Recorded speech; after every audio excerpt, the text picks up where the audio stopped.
हर हर महादेव। आप सभी का प्रभु वचन यूट्यूब चैनल में स्वागत है। चलिए अब संत कुमार व्यास संवाद पढ़ते हैं। मुनियों ने पूछा कि ब्रह्मा जी, श्रवण, मनन और कीर्तन क्या है, कैसे किए जाते हैं? ब्रह्मा जी ने कहा, ईश्वर के रूप, गुण, नाम तथा उनकी लीलाओं से अपनी पूजा और जप द्वारा रुचि पैदा करना तथा निरंतर युक्तियों सहित अपने मन को उनके सम्मुख करना मनन कहलाता है। पर ब्रह्म महादेव जी अथवा शंभु भगवान के नामों का बराबर उच्चारण करना या जप करना ही कीर्तन है तथा दृढ़ता से भगवत संबंधी शब्दों का कानों से श्रवण करना ही श्रवण है। सत्संग में बैठकर महादेव जी की कृपा से श्रवण और कीर्तन करके तब उसका मनन करें, यह सर्वोत्तम मनन है। इससे आत्मा पवित्र होती है। सूत जी बोले, हे मुनियों, मैं इस साधन के बारे में एक प्राचीन इतिहास सुनाता हूँ, सो सुनो।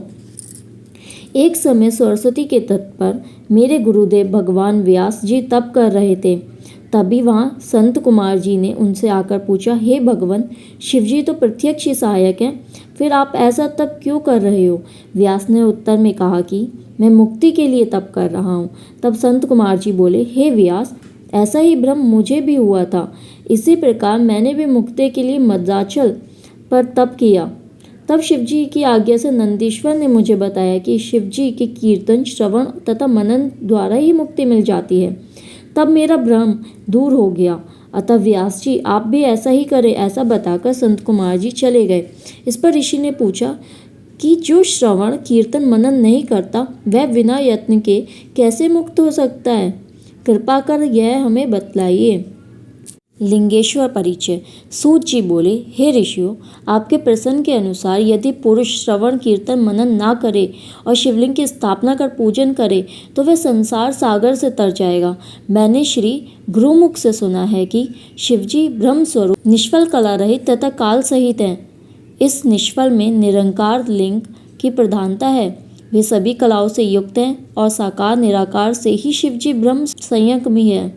अतः लोग शिव के साकार और निरंकार दोनों रूपों को पूजते हैं। प्राचीन समय में ब्रह्मा विष्णु के विवाद में उन्होंने शिवलिंग में प्रकट हो दर्शन दिया था। तभी से शिव का निष्फल लिंग जगत में पूज्य हो गया है। इससे कल्याण, भोग और मोक्ष की प्राप्ति होती है। आइए अब ब्रह्मा और विष्णु का विवाद पढ़ते हैं।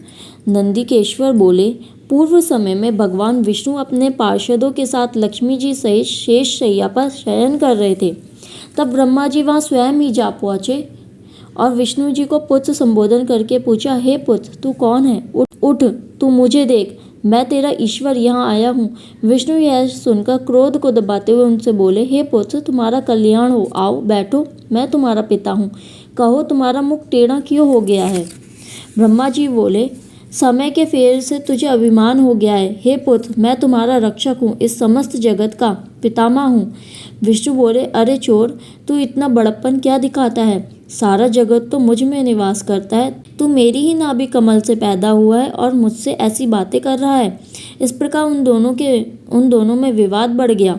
वे दोनों अपने को प्रभु कहते कहते आपस में युद्ध करने लगे। उनके वाहन भी आपस में लड़ने लगे। दोनों के प्रहार से देवता लोग व्याकुल होकर कांपने लगे कि जब आप दोनों ही अराजकता उत्पन्न करते हैं तो सारी सृष्टि शिवजी की है, जिन शूल मणि के बिना एक तिनका भी इधर उधर नहीं हो सकता। अतः हम लोग शिवजी के पास जाते हैं। ऐसा कहकर वे सभी वहां पहुंचे जहां महादेव जी पार्वती जी के साथ सभा में मणिमय सिंहासन पर विराजमान थे। देवों को आया देख तथा प्रणाम करते देखकर शिवजी ने पास बुलाया और उनसे कहने लगे। शिवजी निर्णय के बारे में जानते हैं। श्री महादेव जी बोले, हे देवताओं, मैंने सुना है कि ब्रह्मा और विष्णु का घोर युद्ध हो रहा है। इससे तुम लोग महान दुख में हो, तुम घबराओ नहीं। तब शिवजी अपने 100 गणों के साथ वहां पहुंचे। प्रथम तो वे बादलों में छिपकर उनका भीषण युद्ध देखने लगे। वे परस्पर एक दूसरे के वध की इच्छा से माहेश्वर तथा पशुपात अस्त्रों का प्रयोग कर रहे थे, जिनके प्रयोग करने पर त्रैलोक्य भस्म हो जाता है।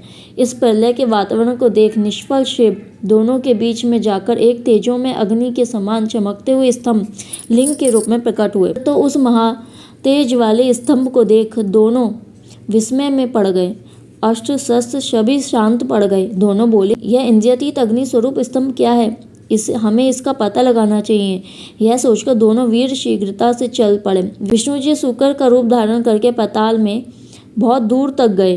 और ब्रह्मा जी हंस का रूप बनाकर ऊपर आकाश में गए, परंतु दोनों को उस प्रकाश में लिंग स्वरूप का छोर नहीं मिला। आकाश में एक केतकी का फूल ब्रह्मा जी ने देखा और उसे तोड़कर ले आए। उन्हें यह निश्चय हो गया कि मैंने स्तंभ का छोर पा लिया है।